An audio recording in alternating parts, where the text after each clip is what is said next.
Olá pessoal, vamos então continuar agora com a classificação das constituições. Vocês vão ver que existem muitas classificações, então nós vamos pontuar as características principais de cada uma delas. Todas elas, de uma forma ou de outra, já apareceram na sua prova ou vão aparecer, né?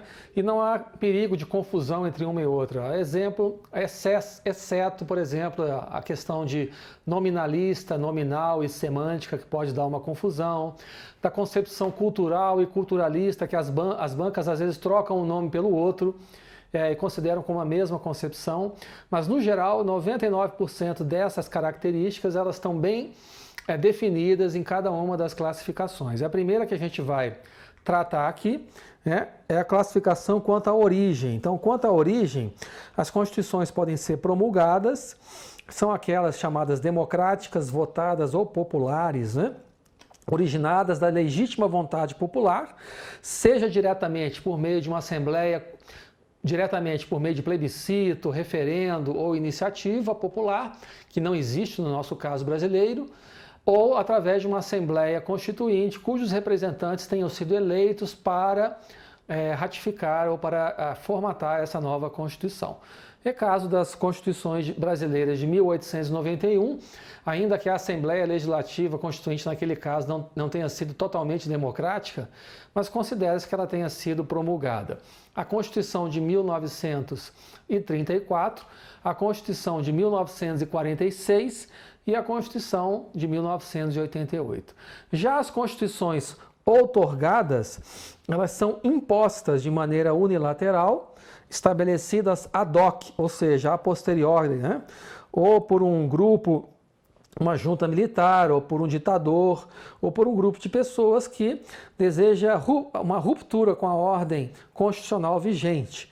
Então nós temos, por exemplo, a Constituição de 1824, que era para ser promulgada por uma Assembleia Constituinte. Essa Assembleia Constituinte foi dissolvida por Dom Pedro I. A Constituição Polaca de 1937, do Estado Novo, de Getúlio Vargas. A Constituição da Revolucionária, ou do golpe de 1964, que foi outorgada em 1967. A Emenda Constitucional 1 de 1969, que boa parte da doutrina considera como uma nova Constituição, porque tem cara, tem formato, tem conteúdo de Constituição, é o golpe dentro do golpe. Essas constituições, então, foram outorgadas no Brasil. Também as chamadas constituições cesaristas, que são aquelas impostas e que são posteriormente outorgadas, ratificadas ou por referendo, né? Por um referendo. Só que esse referendo é meramente formal, né? Ela continua sendo, na verdade, uma Constituição outorgada. Digamos assim, ela previa, a Constituição de 1937 previa que um referendo confirmasse a Carta Constitucional lavrada pelo Conselho nomeado lá por Getúlio Vargas. Só que esse referendo nunca aconteceu. Então, a Constituição cesarista é aquela imposta por César, entre aspas, pelo ditador, mas que é referendada pelo povo. É uma Constituição outorgada, travestida de referendo popular, que não é por isso que se chama cesarista. E temos também as constituições pactuadas ou dualistas, que são resultado de um pacto entre o parlamento e a monarquia. Esse pacto entre o parlamento e a monarquia que resulta numa carta constitucional em que são estabelecidos os limites impostos ao rei, né? Essas constituições pactuadas, a principal delas é a Constituição Francesa pós-revolucionária de 1791. Okay? 1791. Bom, a qual o poder monárquico naquela época, em franca decadência, teve que se submeter às imposições, né, da Assembleia, né, recém-formada, né, logo após a Revolução de 1789. Ok? Bom, quanto à forma, as constituições podem ser escritas, não escritas. Então, por exemplo, a formação da Constituição escrita está num único documento ou num conjunto de documentos positivados, todos com caráter formalmente constitucional. Então, a Constituição escrita é aquela formada em um único documento ou em vários documentos escritos, todos com caráter formalmente constitucional. Lembra que nós vamos falar para você também de bloco de constitucionalidade, né?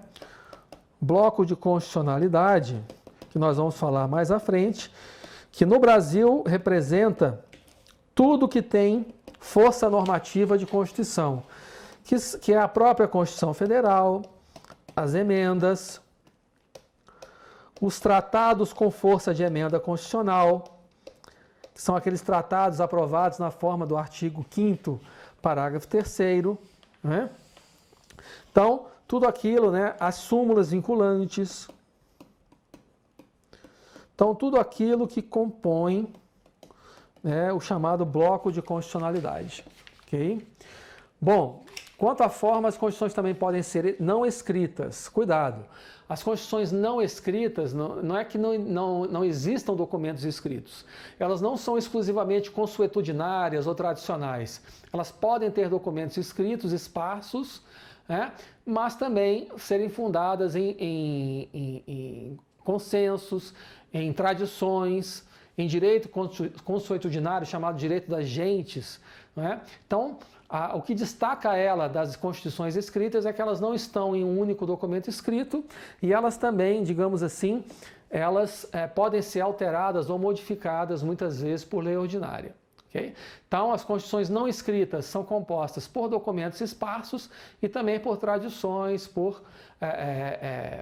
tradições ou direitos consuetudinários, não escritos. Exemplo de uma Constituição não escrita tradicional é a Constituição inglesa, que não tem um corpo jurídico, um corpo constitucional único, com vários textos, várias leis esparsas, vários textos que compõem as normas constitucionais inglesas. Bom, quanto ao sistema, nós vamos aqui desenvolver uma classificação do Guilherme Penha de Moraes, as chamadas constituições principiológicas. São aquelas em que predominam princípios, têm um alto grau de abstração. Né? Então, a nossa Constituição Federal de 88, por exemplo, traz o princípio do devido processo legal e seus consectários, como o princípio da ampla defesa e do contraditório, o princípio da presunção de inocência, né? O princípio do juiz natural, né? O princípio da igualdade entre homens e mulheres nos termos da Constituição, os princípios da administração pública esculpidos lá no artigo 37. Então, as constituições principiológicas são essas que trazem uma grande quantidade de princípios e um alto grau de abstração. Também nessa conceituação quanto ao sistema, as constituições preceituais, em que prevalecem as regras, as normas positivadas. Tem um reduzido grau de abstração e, como exemplo, vocês têm a Constituição do México. Okay? Tá também as constituições provisórias na classificação quanto à função. Né? É um critério desenvolvido pelo constitucionalista português Jorge Miranda. Constituições provisórias são aquelas chamadas pré-constituições ou constituições revolucionárias, que servem para reger o interregno entre dois sistemas, a transição entre um sistema e outro. É como se, por exemplo, fosse aprovada no Brasil uma Constituição provisória para dividir a época da ditadura, que terminou em 1985, e a redemocratização. Nós não tivemos isso, já passamos direto para uma nova Constituição escrita, promulgada, dogmática, analítica ou prolixa. Então, nós não tivemos Constituição provisória ou Constituição transitória, digamos assim. Ok? Bom, e as Constituições definitivas são aquelas como a Constituição de 1988, que tem duração indefinida, pró futuro. Ok? Bom, quanto à origem de sua decretação, também do constitucionalista português Jorge Miranda, né? Nós temos as chamadas Constituições heterônomas. Né? Constituições heterônomas, que são aquelas decretadas por outro Estado soberano ou organizações internacionais. Uma Constituição decretada por outro Estado para vigir dentro do seu Estado. Então, nós tivemos na história alguns exemplos de constituições que foram decretadas, por exemplo, pela nação vencedora para que a nação vencida utilizasse durante determinado tempo. Nós temos o exemplo, por exemplo, do Commonwealth, utilizado pela Grã-Bretanha para as suas colônias no Canadá, por exemplo, no Canadá, na Austrália, né, e na Nova Zelândia. Essa Constituição do Commonwealth era utilizada por esses 3 países quando eram colônias britânicas para regerem os seus regimes constitucionais. A Constituição também da Albânia, em 1913, da Bósnia-Herzegovina, em 1995, e na Constituição do Japão, do pós-guerra. Lembra-se que o Japão, ao assinar o armistício em 1945, teve que se submeter a uma Constituição imposta pelos aliados, né, para que regesse temporariamente, né, o seu regime jurídico. Essas são as constituições heterônomas. Jorge Miranda também traz o conceito de Constituição autônoma, que são aquelas constituições, na verdade, essa é uma conceituação do Pedro Lenza. Constituição autônoma ou homoconstituição, que são aquelas aprovadas dentro do próprio Estado. Homoconstituições ou autoconstituições, conforme sugere Pedro Lenza. Todas as constituições brasileiras. Okay? Então lembra, Constituição hétero é aquela aprovada por outro Estado, para viger dentro do seu Estado. A Constituição homo é aquela aprovada dentro do seu próprio Estado. Beleza? Bom, quanto à ideologia, André Ramos Tavares traz o conceito de constituições liberais, que são aquelas que advogam a menor presença do Estado, também chamada de constituições negativas. Por quê? Estado, não intervenha na minha esfera privada. Estado, não me impeça de negociar. Estado, não interfira no meu direito de propriedade. Então, elas servem apenas para definir liberdades civis e políticas, notadamente as constituições liberais do século XIX e do início do século XX. Mas as constituições sociais também, as constituições sociais são aquelas do Estado provedor, ou do bem-estar social, também chamadas das constituições do welfare, do bem-estar social, do welfare state, que aproxima-se do conceito de dirigismo estatal, das constituições dirigentes, de Joaquim José Gomes Canotilho, que são aquelas constituições que orientam o legislador para a persecução dos fins sociais do Estado. Ok? Bom, quanto ao modo de elaboração, temos as chamadas constituições dogmáticas, ou históricas. As constituições dogmáticas são aquelas caracterizadas por serem escritas e que sistematizam os dogmas, princípios e ideias predominantes em determinado momento político. Então, é o caso da nossa Constituição Federal de 1988. Recebem o qualitativo de dogmática ortodoxa ou dogmática heterodoxa.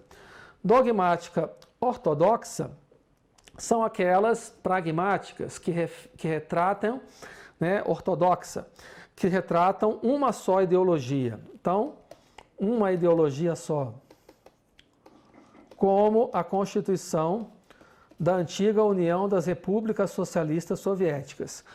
As dogmáticas heterodoxas, ecléticas, abertas ou plurais, são aqui, englobam várias ideologias. Ideologias predominantes em determinado momento histórico, que é o caso da nossa Constituição Federal de 1988. Então, a nossa Constituição ela é dogmática, heterodoxa ou eclética, ou aberta, ou plural. Guarde isso aí. Quanto à estabilidade, as constituições podem ser rígidas, flexíveis, semi-rígidas ou imutáveis. Então, ainda temos quanto ao modo de elaboração, as chamadas constituições históricas, resultantes do lento e permanente desenvolvimento das tradições. Geralmente são não escritas, e tendem a ser mais estáveis. Então, você tem como exemplo aqui a Constituição inglesa, as leis constitucionais inglesas. Poderíamos também colocar aqui como exemplo a Constituição americana. Então, resultantes do lento e permanente desenvolvimento das tradições ao longo da história. Quanto à estabilidade, então, James Bryce coloca lá a classificação entre constituições imutáveis, rígidas, semirrígidas e flexíveis. Alexandre de Moraes traz ainda uma outra classificação, ele chama as constituições de superrígidas. A nossa Constituição Federal de superrígida porque contém cláusulas pétreas. Mas veja bem, Constituição rígida não é porque ela contém cláusulas pétreas, é porque toda ela só pode ser modificada por um processo legislativo mais difícil, mais custoso. Processo que se encontra lá no artigo 60 da nossa Constituição. Não é? Então, só pode ser alterada por iniciativa do Presidente da República, de mais da metade das Assembleias Legislativas, por 1/3 dos deputados ou senadores, aprovadas em 2 turnos na Câmara e no Senado, por 3/5 do voto em cada turno, e será promulgada pela mesa da Câmara e do Senado com respectivo número de ordem. Então, esse fato dessa maior dificuldade para a aprovação de uma emenda caracteriza a nossa Constituição como uma Constituição rígida. As Constituições, as imutáveis, não admitem modificação, e hoje você não tem praticamente nenhum exemplo na história de uma Constituição imutável. As Constituições flexíveis, por outro lado, ou semirrígidas, permitem que parte do seu texto seja alterado por um processo ordinário. Então, Constituições flexíveis permitem que parte do seu texto seja alterado por processo ordinário, que era o caso da nossa Constituição lá de 1824, que dizia que tudo aquilo que não for matéria constitucional, que trate dos direitos e garantias fundamentais e da organização dos poderes do Estado, legislativo, executivo, judiciário e moderador, pode ser alterado pelas legislaturas ordinárias. Tudo aquilo que for organização dos poderes do Estado ou direitos e garantias só pode ser alterado por processo diferenciado. Por isso a Constituição de 1824 era semirrígida. São também chamadas de... isso aí. As Constituições flexíveis ou plásticas têm a característica de serem não escritas ou costumeiras e não há supremacia formal. É aquela Constituição que verga, mas não quebra. Porque ela se adapta aos diferentes políticas, aos diferentes tempos, às diferentes histórias. Ela pode ser alterada toda ela por um processo legislativo simplificado, não existe diferenciação. Mas engraçado, apesar dela poder ser alterada por processo ordinário, ela é mais estável do que uma Constituição rígida. A Constituição inglesa, pela própria tradição do common law, do respeito aos precedentes judiciais, ela possui uma maior perenidade, Ela possui uma maior permanência no tempo. Pode ser alterada por legislação ordinária? Pode, mas quase ninguém altera.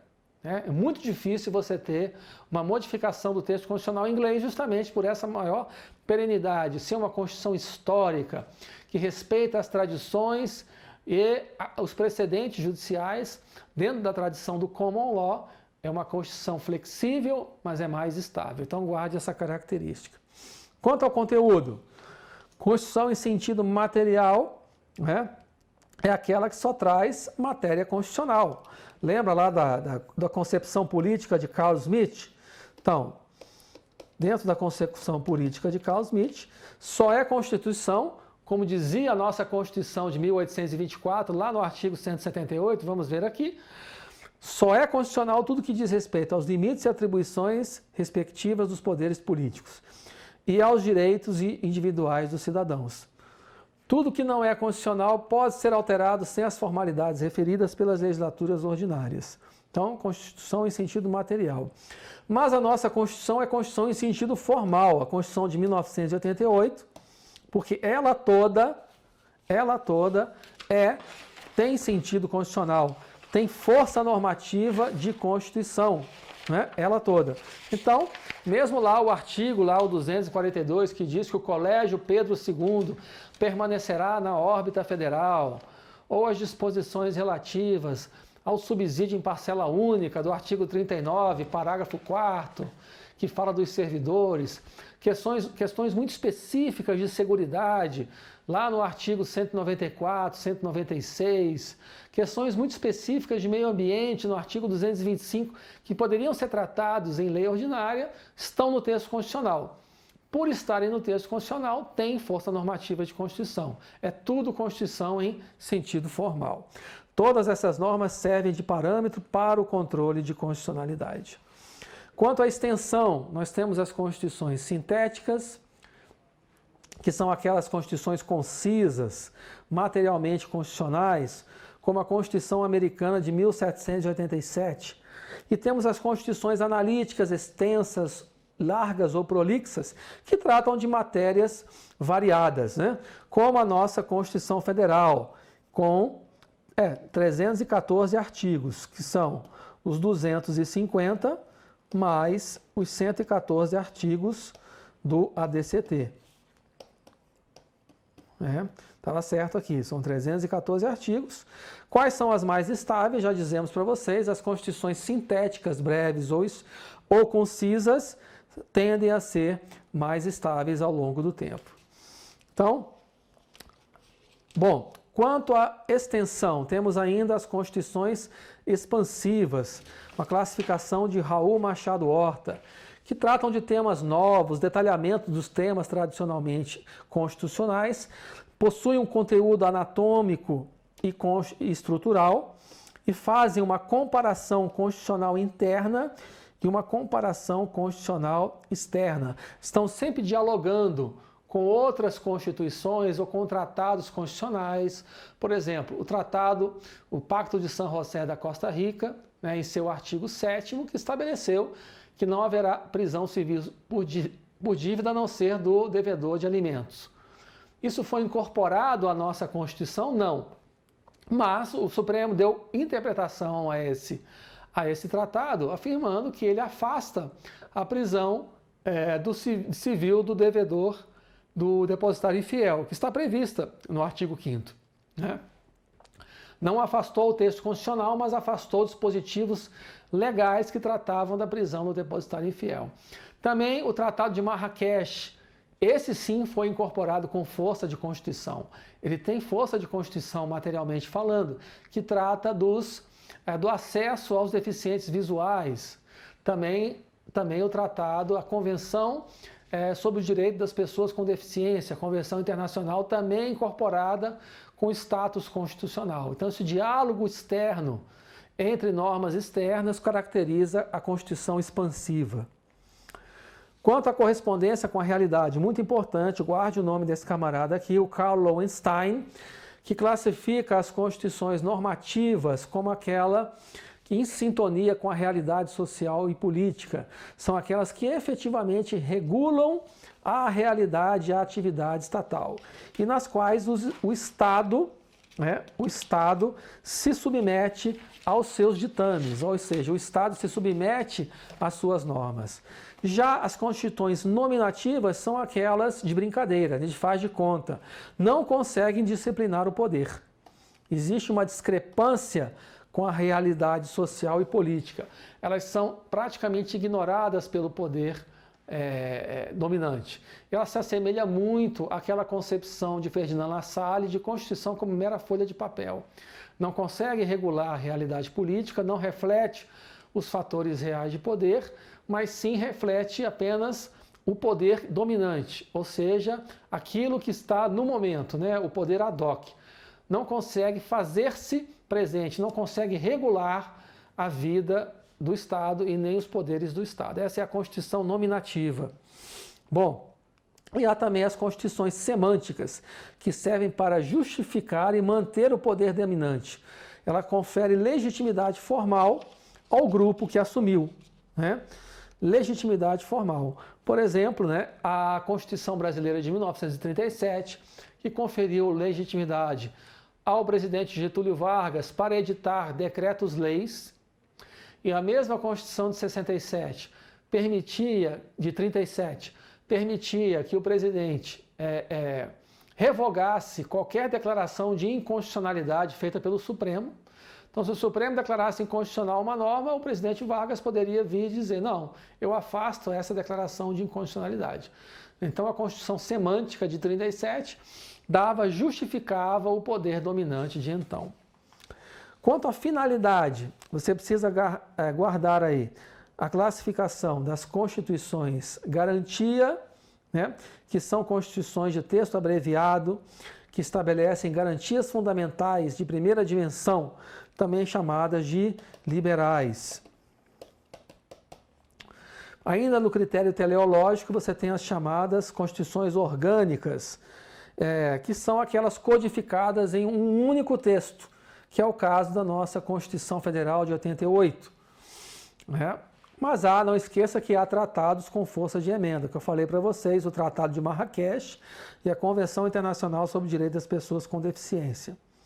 A Constituição fixa que não pode ser alterada senão pelo poder constituinte originário que a criou. É como se a nossa Constituição Federal só pudesse ser alterada pelo Ulisses Guimarães ou pela Assembleia Constituinte que a aprovou. Ela tem hoje zero valor histórico. A nossa Constituição pode ser alterada pelo Poder Legislativo dentro do processo previsto no artigo 60. Quanto à finalidade ainda, você tem a Constituição Dirigente, que é uma classificação de Gomes Canhotilho. São constituições breves que estabelecem, na verdade, elas estabelecem direitos sociais, dirigem a atividade do Estado, são compromissórias.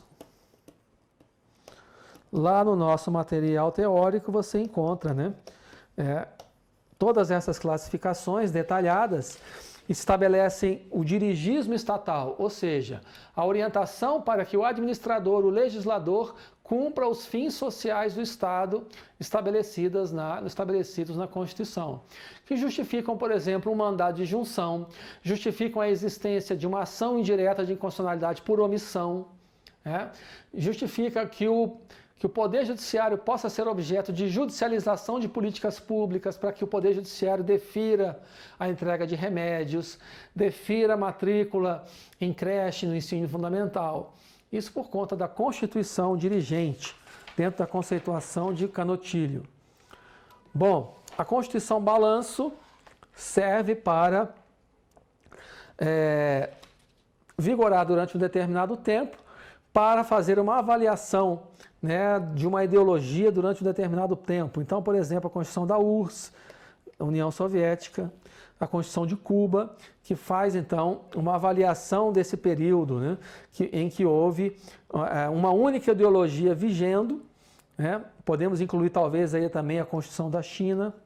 De tempos em tempos, a necessidade de fazer esse balanço.